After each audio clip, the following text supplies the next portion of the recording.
Westminster City Council says it will select a global majority candidate. You may or may not be familiar with that phrase, a global majority candidate for an executive assistant role if applicants are of equal merit. The move aims to boost diversity using what the council describes as positive discrimination against white applicants. The term global majority replaced BAME in 2022 to describe primarily black and Asian individuals. Let's speak with Joe Mackey, employment law partner at Burlington's. Afternoon to you, Joe. I mean, these ones always fire up people's imaginations as to what the heck is going on here. Many will be unfamiliar with the term global majority. But nonetheless, if you are advertising for something and you are covertly or even overtly, some would extrapolate, saying, look, if you're white, probably best not to apply for this. What's the law there? That's discrimination, right? Well, positive discrimination is unlawful, Ian, but what we've got here is something called positive action, which is lawful under the Equality Act. Right. And having seen the advert, it's very carefully worded.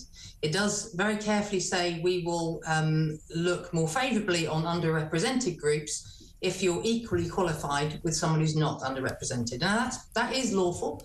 If anybody wants to look it up, it's Section 159 of the Equality Act, but what's not allowed is to put two candidates who are not as good as each other, put one of them ahead because they're non-white. You have to have equal ability in your candidates to put one forward. Right. It's funny when you say that it was very carefully worded. You know, I'm not a lawyer, but when I read it, I thought that didn't just get written by Bob in the back room. Someone sent that to a legal team.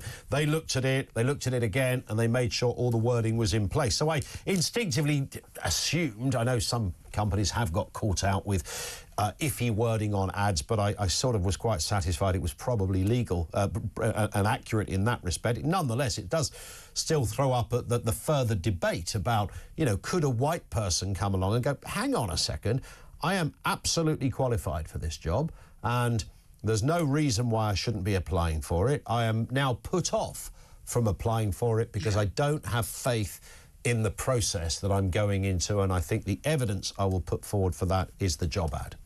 And I think that's where you make a very good point on this. The whole principle of the Equality Act, for all the protected characteristics, and there are 9 of them, was to put people on a level playing field. And what Westminster is trying to do, not in a very good way in this instance, and I'll explain why in a minute, is to try and make an equal level playing field for people who are underrepresented. The problem they've got is they've used this phrase, global majority. Now, that did replace the phrase BAME in the US, but not necessarily been encompassed here. It's been brought by Westminster since about 2022. It's been subject to legal challenge and remains subject to legal challenge for specifically underrepresented white communities. So Jewish white people, Irish white people, traveller white people. They're also underrepresented groups, but they're excluded by this global majority definition. So it's been, you know, almost stopped being used in the US, and it's going to go that way in the UK too. I think it's pretty much out of date now. Yeah, I was going to say the global majority thing is there's almost there's no way round that, really, is there? I mean, because there is a global majority of people are not white. We know that, but if you live in a country where you have a majority of people who happen to be white, this country is one of them, then it's certainly worth scrutinising the wording of this, because you could never surmount the catch-all phrase global majority, and it seems very politicised, the and phrase. What Westminster is doing is trying to get this big American phrase and use the worldwide phrase and use it for what is a very small part of the world, Westminster. And actually, who are the underrepresented groups in Westminster? I'm not so sure that it is the global majority. I suspect it might be the Jewish, travelling, Irish communities as well. So they've shot themselves in the foot there. I know that they've tried to do this legally, and they probably have, but I think there's potentially a challenge for underrepresented white groups too. Yeah, I was going to say one area I feel really strongly about, and obviously the media is the area I know well, it's all I've really known, and that is the lack of representation of working class people, which I think is a group that is criminally neglected in so many areas. I would imagine in the world of law, there's probably little, if any, representation in that world, and similarly in my world, it's very rare to speak to another person that grew up on a council estate or somebody that came from, you know, that kind of background. And you know, I think, you know, a friend of mine who's a black guy and working class, and we always argue that he gets 2 boxes, I get 1, but nonetheless, that we both agree on the fact that many of the stories we see around racial discrimination are often about class discrimination.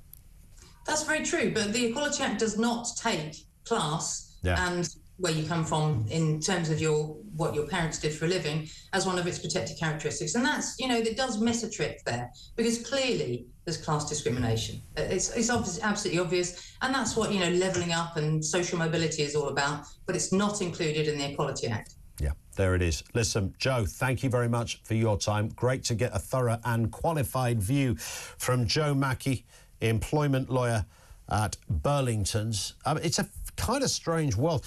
I had to remind myself about this term, this phrase, global majority, which is so darn infuriating and stupid.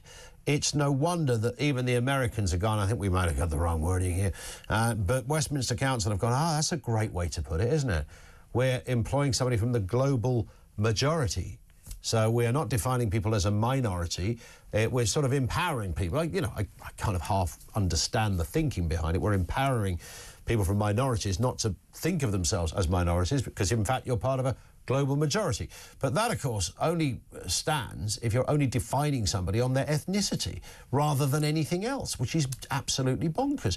And you would never be able to surmount that, bearing in mind there's more countries around the world that have non-white people in them, whether they're brown or black or a colour in between, whatever it is.